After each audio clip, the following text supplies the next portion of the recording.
Hello everyone, welcome back to the charge book. तो आप लोगों ने थंबनेल में देखा ही होगा कि आज का हमारा टॉपिक है top 50 question of DC machine. हम लोग एक न्यू सीरीज स्टार्ट कर रहे हैं जिसमें कि हम लोग हर टॉपिक से टॉप 50 क्वेश्चन या 60 क्वेश्चंस कंप्लीट करेंगे। इस सीरीज़ में हम लोग सिर्फ एक क्वेश्चन को नहीं देखेंगे, उसके साथ साथ उसके बैकग्राउंड में जितने भी क्वेश्चंस बन सकते हैं उस टॉपिक से रिलेटेड उन सबको कवर करेंगे, जिससे कि आपका पूरा सब्जेक्ट रिवाइज हो सके और साथ ही साथ आप देख सकें कि आप कहाँ स्टैंड कर रहे हैं। आपका टेस्ट भी हो जाएगा। तो चलिए शुरू करते हैं आज का फर्स्ट टॉपिक। तो आज का हमारा फर्स्ट क्वेश्चन है, इन case of DC machine energy conversion is based on the principle of. तो पहले समझते हैं कि फैराडेज लॉ जो था वो क्या था। फैराडेज लॉ, फैराडेज लॉ के हिसाब से मान लेते हैं यहाँ पे है स्टैटिक पोर्शन, स्टैटिक, और यहाँ पे है जो वेरी कर रहा है। ठीक है, फैराडेज लॉ के हिसाब से कंडक्टर अगर स्टेशनरी है, कंडक्टर हमारा अगर स्टेशनरी है और हमारा फील्ड यानी कि मैग्नेटिक फील्ड अगर वेरी कर रहा है, तो यहाँ से एक इंड्यूस्ड ईएमएफ निकलेगा। इसे हम लोग बोलेंगे स्टैटिकली इंड्यूस्ड ईएमएफ। स्टैटिकली, एक सेकेंड, इंड्यूस्ड ईएमएफ। फाइन। यहीं पे अगर मेरा फील्ड स्टैटिक है और कंडक्टर वेरी कर रहा है, तो यहाँ पे जो ईएमएफ निकलेगा या फिर इंड्यूस्ड होगा, इसको हम लोग बोलेंगे dynamically induced EMF. Dynamically induced EMF. In case of DC machine हमारा फील्ड स्टेशनरी होता है और हमारा जो आर्मेचर कंडक्टर होता है, आर्मेचर में कंडक्टर लगा कर हम लोग रखते हैं, तो वो मूव करता है। उसकी वजह से हमारा डायनेमिकली इंड्यूस्ड ईएमएफ होता है और वही रिस्पॉन्सिबल होता है एनर्जी कन्वर्जन के लिए। अगर आप जनरेटर का बात करेंगे, वहाँ जनरेटेड ईएमएफ जनरेट होता है, और इन केस ऑफ मोटर वहाँ पे बैक ईएमएफ जनरेट होता है। तो यहाँ पे सेकेंड ऑप्शन सही हो जाएगा। अब आगे चलते हैं। Yoke of a DC machine is made up of which material. तो पहले योक को समझते हैं कि योक होता क्या है। योग जो होता है किसी भी डीसी मशीन, जैसे ये डीसी मशीन है, इसके अंदर मान लेते हैं ये आर्मेचर है और यहाँ पे पोल लगा होता है, पोल लगा होता है, पोल कोर पोल शू, पोल कोर पोल शू, बीच में इंटरपोल लगा होता है, वैसे ही यहाँ पे भी होता है। ठीक है, तो ये जो आउटर वाला जो रीजन है, ये वाला रीजन, इसको हम लोग योग कहते हैं। इसको मैग्नेटिक फ्रेम भी हम लोग बोलते हैं। ठीक है, तो इसका दो पर्पस होता है।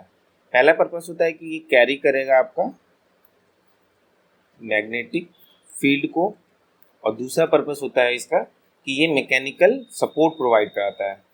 मैकेनिकल सपोर्ट प्रोवाइड कराता है। तो मैकेनिकल सपोर्ट प्रोवाइड करने के लिए इसका हार्ड होना जरूरी है, यानी कि ये स्ट्रांग होना चाहिए। मैग्नेटिक फील्ड कैरी करने के लिए ये कि मैग्नेटिक मटेरियल का होना चाहिए। तो यहाँ पे कास्ट आयरन और कास्ट स्टील, यहाँ पे दो ऑप्शन दिया हुआ है। थर्ड ऑप्शन बोल रहा है कि both cast iron and cast steel can be used depending upon their size, और यहाँ पे सिलिकॉन स्टील है। तो यहाँ पे सभी जो है सो मैग्नेटिक मटेरियल है, यानी कि ये कैरी कर सकते हैं मैग्नेटिक फील्ड।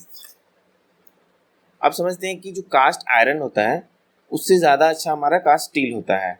कास्ट स्टील को हम लोग यूज़ करते हैं, जो भी लार्ज साइज का डीसी मशीन होगा उसके लिए हम लोग कास्ट स्टील का यूज़ करेंगे, और स्मॉल वाले के लिए हम लोग कास्ट आयरन का यूज़ करेंगे। तो यहाँ पे ऑप्शन सी जो है वो करेक्ट हो जाएगा, यानी कि हम लोग कास्ट आयरन को भी यूज़ कर सकते हैं, कास्ट स्टील को भी यूज़ कर सकते हैं।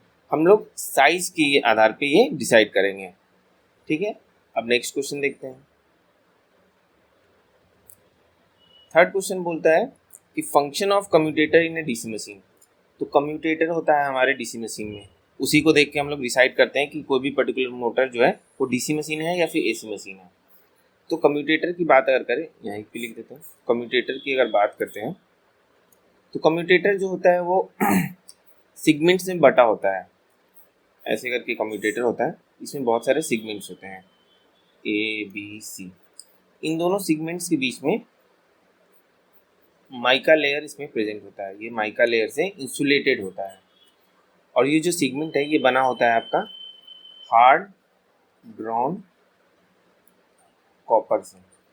ठीक है, कम्यूटेटर का ये पर्पस होता है कि जो हमारे आर्मेचर जो होता है डीसी मशीन में, उसमें जो ऑल्टरनेटिंग करंट है उसको डीसी में कन्वर्ट करने के लिए। अगर हम लोग जनरेटर का बात करेंगे तो ये रेक्टिफायर की तरह वर्क करता है, रेक्टिफायर की तरह ये वर्क करता है। और वहीं पे अगर हम लोग मोटर में बात करेंगे तो ये इन्वर्टर की तरह ट्रीट करता है। तो ये मैकेनिकल रेक्टिफायर भी है और मैकेनिकल इन्वर्टर भी है।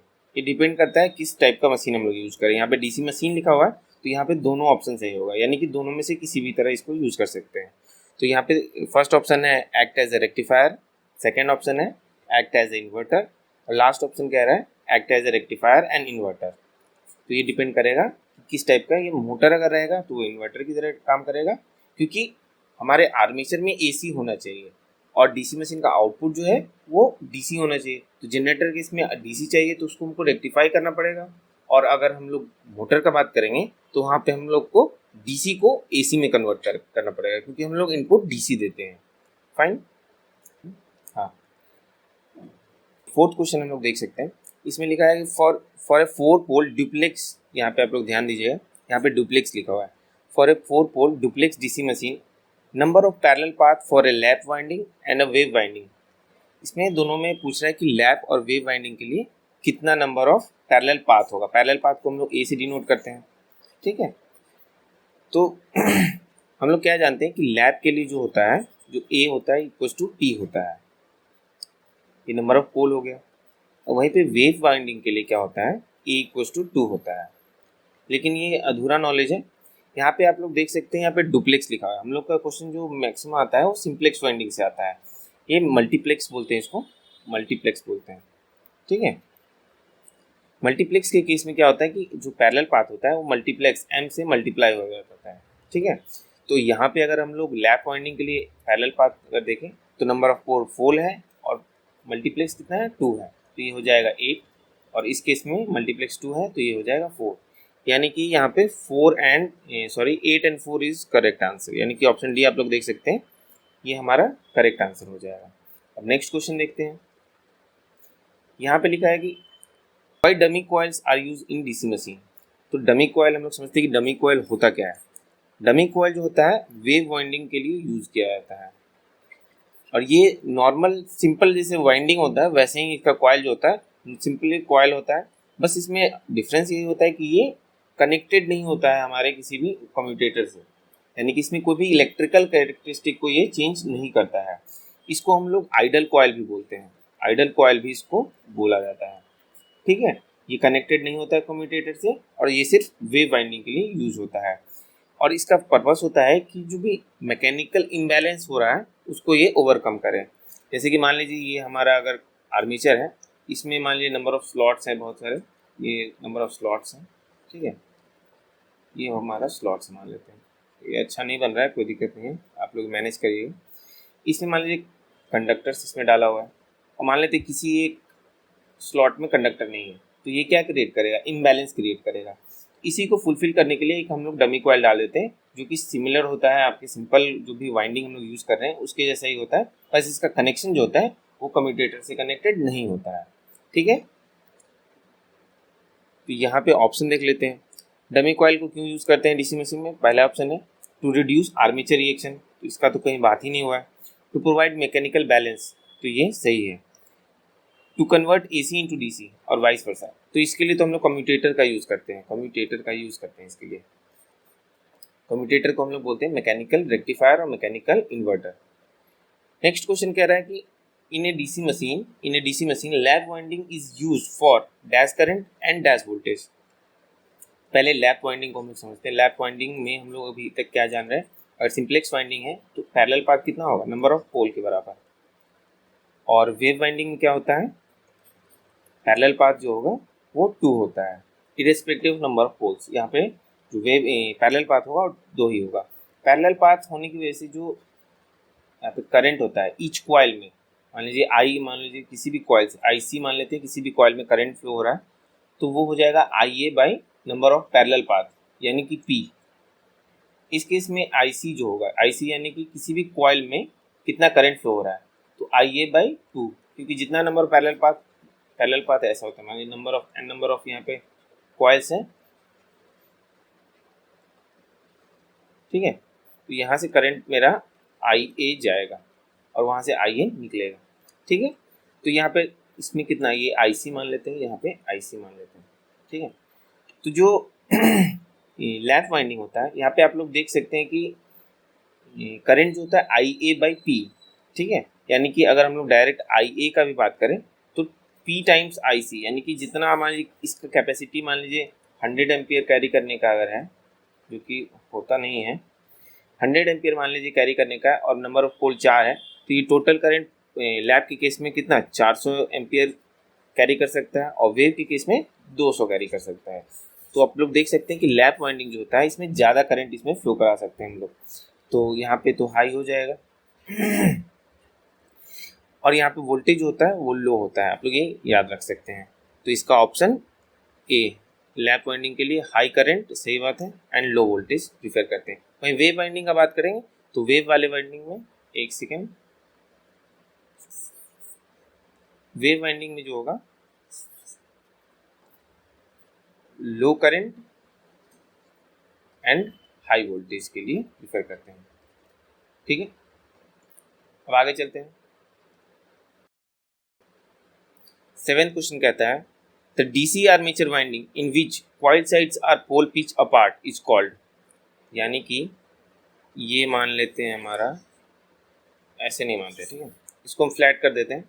जो हमारा कॉइल होता है इसको हम लोग फ्लैट कर देते हैं। मान लीजिए यहाँ पे पोल है हमारा, ये हमारा पोल है, ठीक है, ये हमारा दूसरा पोल है। यहाँ पे क्या कर रहा है कि ऐसा वाइंडिंग जिसका कॉइल साइड्स, यानी कि कॉइल का एक साइड यहाँ पे है और दूसरा साइड जो है pole pitch apart, pole pitch हम लोग बोलते हैं दो पोल के बीच का डिफरेंस, ठीक है। तो उसका जो दूसरा साइड है वो यहाँ पे है, एकदम एग्जैक्टली इसके नीचे, ठीक है। तो ये हमारा कॉइल साइड है। एक कॉइल साइड में एक नंबर कंडक्टर भी हो सकता है, 2 3 n नंबर ऑफ कंडक्टर्स में हो सकते हैं, ठीक है। तो कॉइल साइड्स का मतलब होता है नंबर ऑफ कंडक्टर्स में हो सकते हैं, एक भी हो सकता है, ज़्यादा भी हो सकता है। तो जब भी हमारा पोल पिच के बराबर हमारा ये कॉइल साइड्स होगा तो इसको हम लोग बोलेंगे फुल पिच वाइंडिंग। यहीं पे अगर ये यहाँ पे नहीं होके यहाँ पे मान लीजिए आता, ये टेढ़ा बन गया है, मैनेज कर लीजिए, तो यहाँ पे आया था, इसको हम लोग बोलते हैं शॉर्ट पिच या फिर फ्रैक्शनल पिच वाइंडिंग, ठीक है। इसकी वजह से हमारा ईएमएफ जो होता है, ईएमएफ डिक्रीज होता है। शॉर्ट पिच अगर मान लीजिए यहाँ पे फ्रैक्शनल पिच अगर हम लोग यूज़ करते हैं, इसी को शॉर्ट पिच बोलते हैं, तो यहाँ पे हमारा ईएमएफ रिड्यूस हो जाता है। लेकिन बहुत सारे बेनिफिट भी हैं, जैसे कि नंबर ऑफ कंडक्टर जो हम लोग यूज़ कर रहे हैं वो कंडक्टर हम लोग स्मॉल साइज के कंडक्टर यूज़ कर सकते हैं, इसकी वजह से साइज घट गया, स्मॉल कंडक्टर प्रीफर हम लोग कर सकते हैं, वेट भी घट जाएगा, साइज घट जाएगा। साथ ही साथ एसी के केस में, एसी जो मोटर्स होते हैं या जनरेटर्स होते हैं जैसे सिंक्रोनस मोटर, उस केस में हम लोग फ्रैक्शनल पिच वाइंडिंग इसलिए यूज करते हैं ताकि वहाँ पे हार्मोनिक्स को हम लोग एलिमिनेट कर सकें। थर्ड हार्मोनिक्स, फिफ्थ हार्मोनिक्स हम लोग नाम सुने होंगे, वो हमारे सिस्टम को हैम्पर करता है, हमारे ईएमएफ को उसको डिस्टॉर्ट कर देता है, ठीक है। तो यहाँ पे आप लोग समझ गए होंगे कि जो आर्मेचर वाइंडिंग होता है उसका जो कॉइल साइड है पोल पिच अपार्ट है। पोल पिच जो होता है उसको हम लोग 180 डिग्री इलेक्ट्रिकल बोलते हैं, ठीक है, 180 डिग्री इलेक्ट्रिकल, तो इसको हम लोग बोलेंगे full pitch winding. Next question देख लेते हैं। 8th क्वेश्चन है, इसमें छोटा सा न्यूमेरिकल टाइप का क्वेश्चन है। इन ए 12 पोल है, P इक्वल्स टू 12 लिख लेते हैं। ट्रिप्लेक्स लैप वाइंडिंग यानी कि M इक्वल्स टू 3 है। लैप वाइंडिंग है यानी कि जो भी A होगा A इक्वल्स टू MP होगा, फाइन।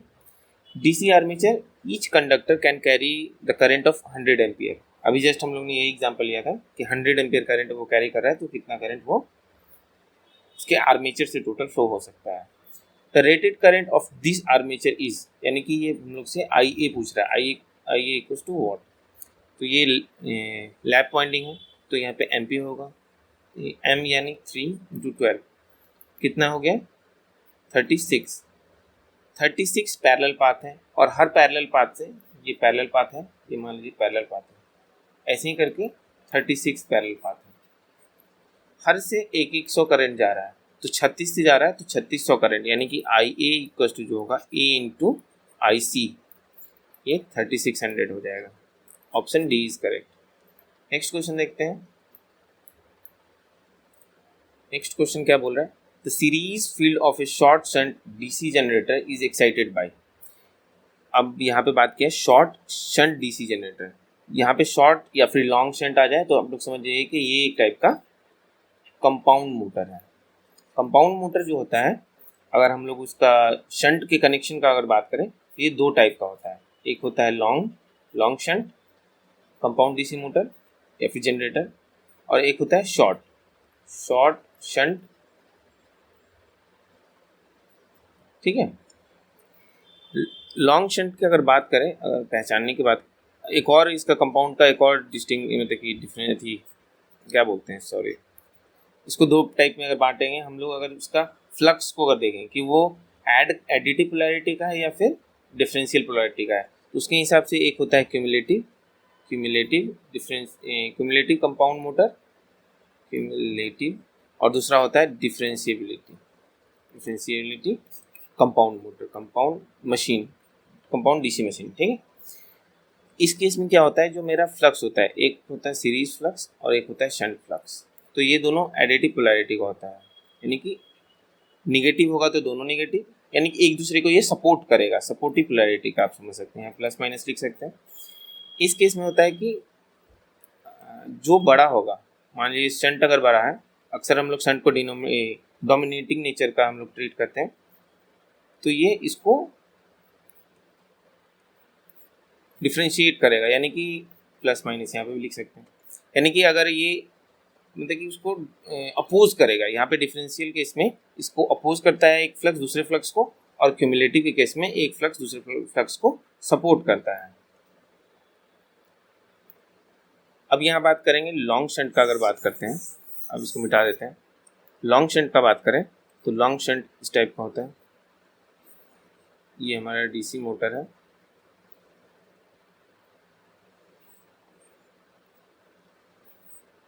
डीसी मोटर या जनरेटर दोनों का कनेक्शन सेम ही होता है। हम लोग यहाँ पे किसका बात करेंगे, जनरेटर है। ठीक है, तो यहाँ से हम लोग आउटपुट यहाँ से लेंगे। ठीक है, यहाँ पे कोई लोड मान लेते हैं लगा हुआ है RL, यहाँ पे टोटल जो वोल्टेज होगा ये हो जाएगा VT, और इसमें जो करंट आएगा इसको हम लोग बोल देंगे IL, यहाँ से करंट निकलेगा IA, और इसमें जो जाएगा ISH। तो हम लोग इसके कनेक्शन को, यहाँ पे कनेक्शन आप लोग देख सकते हैं कि जो ये सीरीज फील्ड वाइंडिंग है, गड़बड़ हो गया,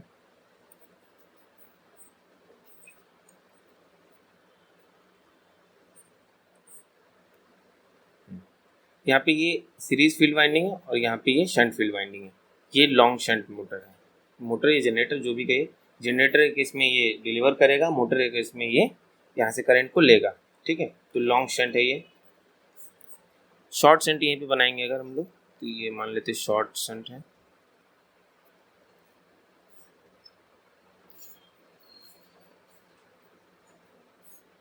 ये हमारा VT मान लेते हैं, यहाँ VT है। ठीक है, ये RSC है और ये RSH है। तो यहाँ पे आप लोग देख सकते हैं, यहाँ पे EG या फिर EB जो भी जनरेटेड EMF यहाँ पे, EB हमारे शंट मोटर के केस में होगा, यानी कि शॉर्ट शंट मोटर के केस में ये शॉर्ट शंट मोटर है। ठीक है, तो यहाँ पे ये कनेक्शन आप लोग, शंट का जो कनेक्शन है वो देख के आप लोग इजीली बता सकते हैं ये हमारा कौन सा मोटर है। तो हम लोग का क्वेश्चन क्या है कि जो सीरीज फील्ड वाइंडिंग होता है, यानी सीरीज फील्ड वाइंडिंग किस केस में, शॉर्ट शंट के, शॉर्ट शंट ये हमारा है, इस केस में सीरीज फील्ड वाइंडिंग है, तो वो किससे एक्साइट होता है। तो यहाँ पे हम लोग जान रहे हैं कि ये जो करंट है ये लोड करंट है, जनरेटर किस में लोड करंट होगा, और अगर हम लोग मोटर का बात करेंगे तो यहाँ से करंट इनकमिंग होगा, जिसको हम लोग लाइन करंट बोल सकते हैं या फिर सप्लाई करंट बोल सकते हैं। तो यहाँ पे थर्ड ऑप्शन जो है सो करेक्ट हो जाएगा। अब नेक्स्ट क्वेश्चन देखते हैं, यहाँ पे ये मैकेनिकल इफिशियंसी का बात कर रहे हैं। तो mechanical efficiency of DC generator is defined as, तो पहले हम लोग पावर फ्लो समझ लेते हैं कि डीसी जनरेटर में पावर फ्लो कैसे होता है। डीसी जनरेटर है हमारा, ये मान लेते हैं जनरेटर है। ठीक है, जनरेटर क्या करता है, मैकेनिकल इनपुट को इलेक्ट्रिकल आउटपुट में कन्वर्ट कर देता है। यहाँ पे हम लोग मैकेनिकल इनपुट लेते हैं, तो यहाँ पे हम लोग को आउटपुट मिलता है, यहाँ पे जनरेटेड EMF आता है। ठीक है, तो हम लोग मैकेनिकल इनपुट ले रहे हैं और आउटपुट हमारा इलेक्ट्रिकल है। तो मैकेनिकल इनपुट को हम लोग जब इससे डिवाइड करेंगे तो ये हमारा मैकेनिकल इफिशियंसी देगा। यहाँ पे अगर हम लोग ये जनरेटेड EMF और इसका रिलेशन लेंगे तो ये हमारा इलेक्ट्रिकल इफिशियंसी यहाँ पे देगा, और हम लोग इनपुट और आउटपुट का रिलेशन लेंगे तो ये हमारा ओवरऑल इफिशियंसी देगा। ठीक है। तो मैकेनिकल एफिशिएंसी का बात करेंगे तो भी यहाँ पे जो पावर क्या होगा Eg इंटू आई ए, यहाँ पे आउटपुट क्या है Eg into I A by जो भी मैकेनिकल इनपुट है, ठीक है, ये हमारा हो जाएगा। इलेक्ट्रिकल एफिशिएंसी का अगर बात करेंगे तो यहाँ पे क्या होगा V into I divided by Eg into I a. हमेशा हम लोग एफिशिएंसी निकालने के लिए आउटपुट बाय इनपुट करते हैं। ओवरऑल एफिशिएंसी अगर निकालना हो तो सीधा V I by mechanical input, और हम लोग जो ओवरऑल एफिशिएंसी है उसको हम लोग ईटा एम इंटू ईटा जी लिख सकते हैं, ठीक है। तो अभी हम लोग का क्या क्वेश्चन है, मैकेनिकल एफिशिएंसी हम लोग को पूछा गया है। मैकेनिकल एफिशिएंसी क्या है, Eg into I A by mechanical input. पहला ऑप्शन क्या है V I by E G into, ये तो इलेक्ट्रिकल वाला होता है, इसको हम लोग ईटा जी बोल सकते हैं। Eg into I A mechanical input, तो ये ऑप्शन हमारा सही है।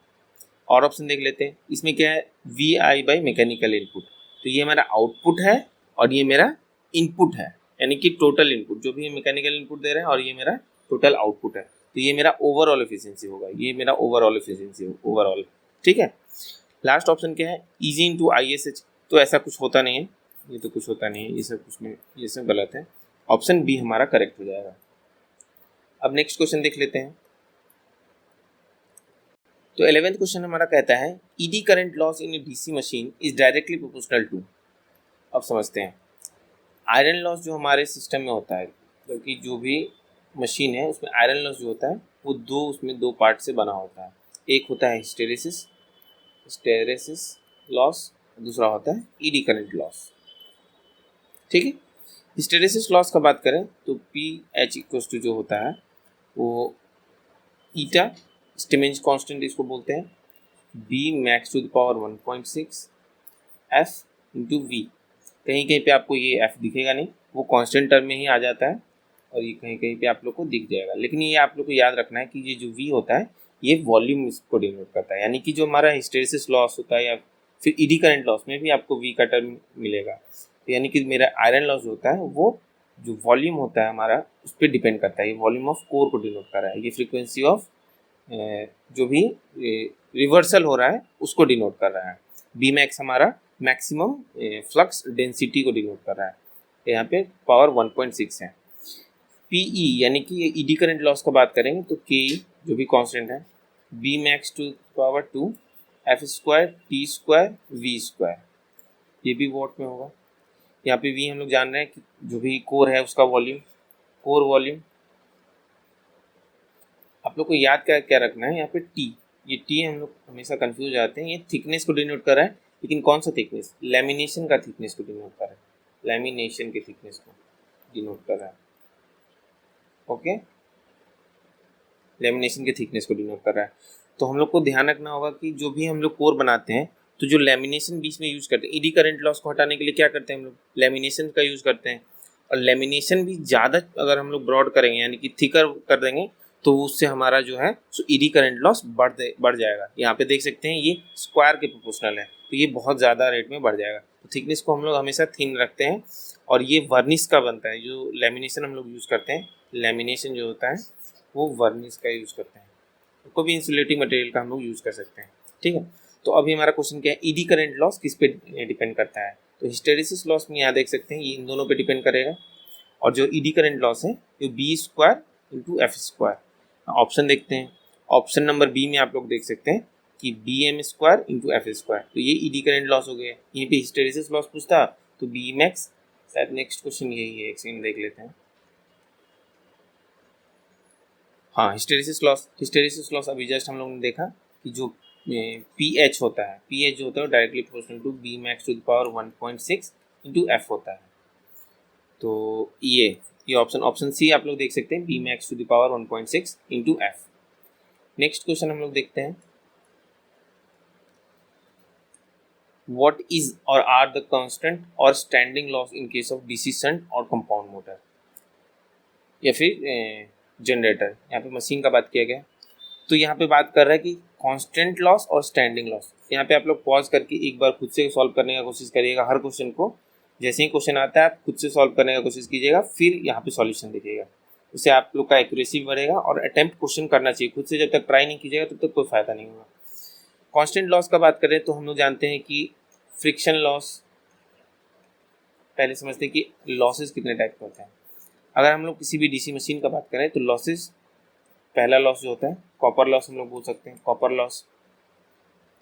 दूसरा लॉस जो है आयरन लॉस, आयरन लॉस यानी कि इसी को हम लोग मैग्नेटिक लॉस भी बोलते हैं, मैग्नेटिक लॉस भी बोलते हैं। अभी जैसे हम लोगों ने देखा आयरन लॉस किस किस टाइप से बना हुआ है, किस किस चीज़ से बना हुआ है, एक होता है हिस्टेरिसिस और दूसरा होता है ईडी, इन दोनों से मिलकर आयरन लॉस बनता है, इसीलिए इसको मैग्नेटिक लॉस भी बोलते हैं। थर्ड ऑप्शन, थर्ड जो होता है वो हमारा होता है मैकेनिकल लॉस, मैकेनिकल लॉस। इसमें हमारा क्या होता है कि जो भी फ्रिक्शन प्लस विंडेज लॉस को इसमें इंक्लूड किया जाता है, ठीक है। तो अभी हम लोग का बात हो रहा है कि कांस्टेंट लॉस कौन सा है और स्टैंडिंग लॉस कौन सा है। कॉपर लॉस में अगर बात करें तो एक होता है फील्ड कॉपर लॉस और एक होता है आर्मेचर कॉपर लॉस, ठीक है।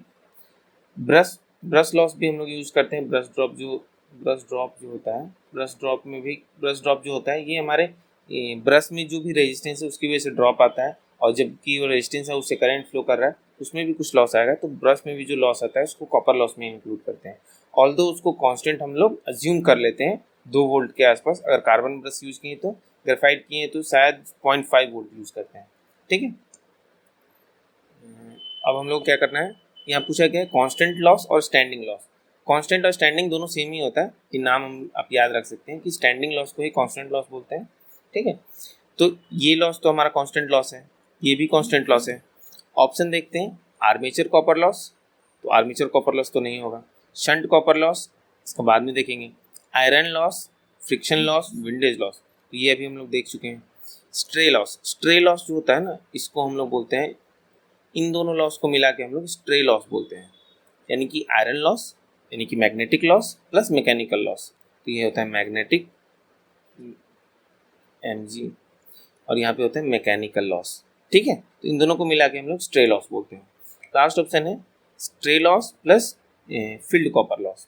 अब अगर हम लोग शंट और कंपाउंड मोटर का बात करेंगे तो इसमें क्या होता है कि यहाँ पे हमारा शंट फील्ड लगा होता है, जो कि टर्मिनल वोल्टेज से, मान लीजिए यहाँ पे सप्लाई है Vt है, इससे डायरेक्टली कनेक्टेड होता है। तो हमारा शंट फील्ड जो होता है उसमें जो करंट आएगा ये फिक्स्ड करंट आएगा, ISH जो है वो हमेशा फिक्स रहेगा, वो लोड पे डिपेंड नहीं करेगा, तो इसको भी हम लोग कांस्टेंट लॉस में कंसीडर करते हैं। इसीलिए ये क्वेश्चन इंपॉर्टेंट है, क्योंकि शंट और कंपाउंड मोटर का बात कर रहे हैं, यहीं पे सीरीज का बात करता है, तो सीरीज के केस में जो कॉपर लॉस होता है, जो फील्ड कॉपर लॉस होता है वो लोड पे डिपेंड करेगा, लेकिन यहाँ पे जो है सो शंट फील्ड और शंट फील्ड जो होता है मशीन में, जैसे कि शंट मशीन में और कंपाउंड मशीन दोनों में शंट फील्ड लगाते हैं, तो दोनों केस में जो शंट फील्ड में जो लॉसेज होंगे वो कांस्टेंट लॉस होंगे, तो हमारा ऑप्शन सी जो है वो करेक्ट होगा, सॉरी ई जो होगा वो करेक्ट होगा। स्ट्रे लॉस हम लोग जानते हैं कि मैकेनिकल प्लस मैग्नेटिक लॉस, और ये फील्ड लॉस हम लोग जान रहे हैं कि ये कांस्टेंट होगा। अब नेक्स्ट क्वेश्चन देखते हैं। नेक्स्ट क्वेश्चन में कह रहा है generally ratio pole arc and pole pitch is around. तो पोल, जैसे कि ये मेरा मशीन है तो यहाँ पे हमारा पोल लगा होता है, हम जानते हैं यहाँ पे पोल लगा हुआ है, फिर यहाँ पे थोड़ी दूर में फिर से पोल लगा होता है, ठीक है। तो ये पूछ रहा है कि पोल आर्क अपॉन पोल पिच क्या होगा। इसका यूज हम लोग अक्सर जो कंपनसेटिंग वाइंडिंग लगाते हैं उसका उसमें जो एमएमएफ निकालना होता है उस केस में इसका हम लोग यूज़ करते हैं। उसमें न्यूमेरिकल में हम लोग अक्सर पूछा जाता है, अगर वहाँ पे नहीं दिया रहता है तो इस वैल्यू को हम लोग 0.7 लेते हैं। अब आप लोग देख सकते हैं कि यहाँ पे देखिए, यहाँ पे डिस्टेंस कम है, तो ऑप्शन नंबर देखिए, ऑप्शन से भी आप लोग यहाँ पे जा सकते हैं। पोल आर्क पोल पिच के बराबर तो होगा नहीं, तो ये ऑप्शन होगा नहीं। पोल आर्क जो है पोल पिच से ज़्यादा बड़ा भी तो नहीं हो सकता है, यहाँ पे कुछ ज़्यादा ही छोटा दिख रहा है 0.2, ऑप्शन सी ही करेक्ट होगा। कहीं पे भी आपको 0.5 से ज़्यादा और 0.75 से कम रहेगा तो इस वैल्यू को आप लोग यूज़ कर सकते हैं, pole arc by pole pitch. Next question देखा जाए। नेक्स्ट क्वेश्चन में एक सेकेंड, हाँ, in DC generator armature reaction is produced actually by. तो पहले समझते हैं कि आर्मेचर रिएक्शन होता क्या है। तो आर्मेचर रिएक्शन एक तरफ का रिएक्शन है किसी के एक्शन का, यानी कि यहाँ पे जो एमएमएफ जो होता है, फील्ड एमएमएफ जो होता है, या फिर जिसको हम लोग मेन फ्लक्स बोलते हैं, मेन फील्ड बोलते हैं, उस पर हमारे आर्मेचर फ्लक्स का क्या इम्पैक्ट पड़ेगा, इसी को हम लोग बोलते हैं आर्मेचर रिएक्शन।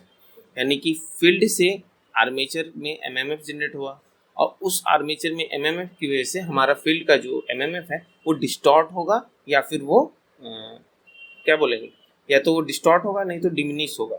ठीक है, तो इस एक्शन को ही हम लोग बोलते हैं आर्मेचर रिएक्शन।